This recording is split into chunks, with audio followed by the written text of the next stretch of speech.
Es la 1:00, mediodía en Canarias. Se superan los 3.000 muertos en Irán desde que Estados Unidos e Israel iniciaron este nuevo conflicto en Oriente Próximo. En total son más de 4.500 los fallecidos en toda la región en medio de un alto el fuego que se tambalea. Nicolás Castellano, buenas tardes. Buenas tardes. La Organización Médica Forense de Irán ha documentado al menos 3.000 muertos en estos primeros 40 días de guerra y otra ONG local de derechos humanos eleva esa cifra hasta los 3.600 asesinados por las bombas de Israel y Estados Unidos, la mayoría en el entorno de la capital, Teherán. Además, en el otro frente, la masacre de ayer de las tropas de Netanyahu en el Líbano, con más de 250 muertos, la práctica totalidad civiles eleva en ese país a más de 1.500 las víctimas mortales por la guerra y la invasión ilegal que continúa llevando a cabo el gobierno radical israelí, a la que ha sumado en las últimas horas varias brigadas de paracaidistas que están ocupando más aldeas en el sur del Líbano. El alto el fuego en Irán se tambalea precisamente porque Israel y Estados Unidos siguen atacando ese país, mientras el tráfico en el estrecho de Hormuz sigue siendo mínimo 24 horas después de su reapertura parcial. El ministro de Exteriores de Israel, Gideon Sa'ar, ha cargado contra España por haber reabierto su embajada en Irán. En un mensaje en X ha escrito que el gobierno español va de la mano del régimen terrorista iraní sin pudor. Por su parte, el rey Felipe VI acaba de hacer un alegato en defensa de los derechos humanos ante los conflictos que sacuden el mundo, entre ellos esta guerra de Irán. En un acto en la Complutense, el monarca ha dicho creer que la Unión Europea y sus Estados miembros deben seguir siendo vanguardia en este sentido para conseguir una paz duradera. A la luz de estos desafíos, reafirmar el derecho y, desde luego, la Carta Internacional de los Derechos Humanos como piedra angular de la convivencia resulta más necesario que nunca. La Unión Europea y sus Estados miembros deben seguir siendo vanguardia en la defensa de los derechos humanos, de su vigencia y de su universalidad. No se trata de una opción, sino de una exigencia ligada a nuestra identidad y derivada, evidentemente, de los claroscuros de nuestra historia. En el Tribunal Supremo acaba de empezar la declaración de Carmen Pano, la empresaria que ha asegurado que llevó más de 90.000 euros de dinero en efectivo a Ferraz y que participó en la operación para conseguir una casa en Cádiz para José Luis Ábalos. Supremo, Pedro Jiménez, buenas tardes. ¿Qué tal? Buenas tardes. Carmen Pano ha confirmado que el exministro José Luis Ábalos pidió una casa en Cádiz a Víctor de Aldama, que pagó su socio Claudio Rivas por las gestiones para conseguir una licencia de hidrocarburos a Villafuel, un chalet con opción a compra del que solo se abonaron 3 mensualidades. Estaba presente cuando el señor Víctor de Aldama nos dice al señor Claudio Rivas y a mí que todo va muy bien, pero que el señor ministro quiere una casa.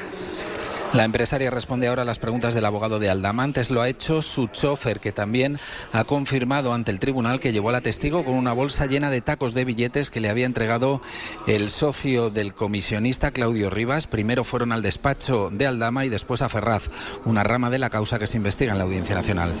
Gracias, Pedro. Alquiler Seguro ha defendido la legalidad de todos sus servicios y ha tachado de falsas las acusaciones de Consumo, que le ha impuesto una multa de 3,6 millones de euros.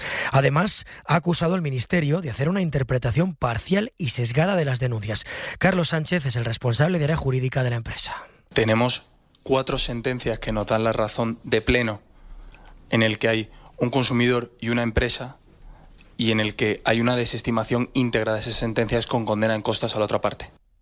Y la Comisión Nacional del Mercado de Valores apunta que un 10% de los influencers financieros incumplen las recomendaciones de inversión o podrían estar prestando asesoramiento sin tener licencia para ello. Jordi Fábrega. Lo que ha hecho la CNMV es revisar por segunda vez la actividad en redes de los influencers financieros para comprobar que cumplen tanto las recomendaciones europeas por un lado como la obligación de no asesorar sobre la compra de criptoactivos o determinadas inversiones sin tener autorización para ello. Y de los cerca de 100 perfiles analizados, un 10% incumple alguna de estas normas. La CNMV anuncia que se pondrá en contacto con ellos y avisa también de que podría tomar acciones para que cumplan con la ley. La comisión además pretende presentar en unos meses un documento de guía sobre las obligaciones que tienen los influencers financieros y otro para los inversores con avisos sobre los riesgos de seguir sus consejos. Deportes, Tony López, muy buenas. ¿Qué tal, Javi? Buenas tardes. Termina la semana europea, un partido de ida de cuartos de final de la Europa League y otro de Conference. Carrusel deportivo hoy desde las 6 6:30 con el Rayo Vallecano AEK de Atenas de Conference, que empieza a las 7 menos cuarto.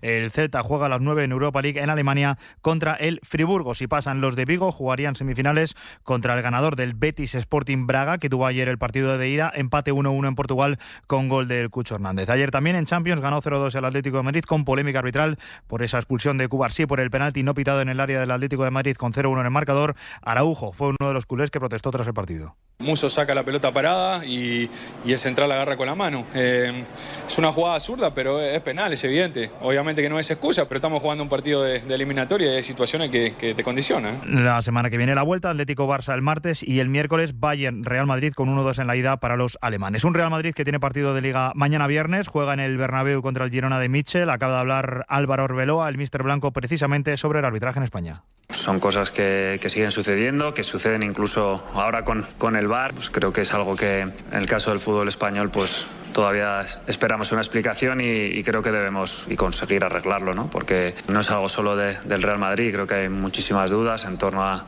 todo este tipo de decisiones. Y fuera del fútbol empieza en la próxima hora el Masters de Augusta de golf con Jon Rahm, Sergio García y Olazábal, y sobre las 2 de la tarde juega Carlos Alcaraz los octavos de final del Masters 1000 de Monte Carlo contra el argentino Echeverry.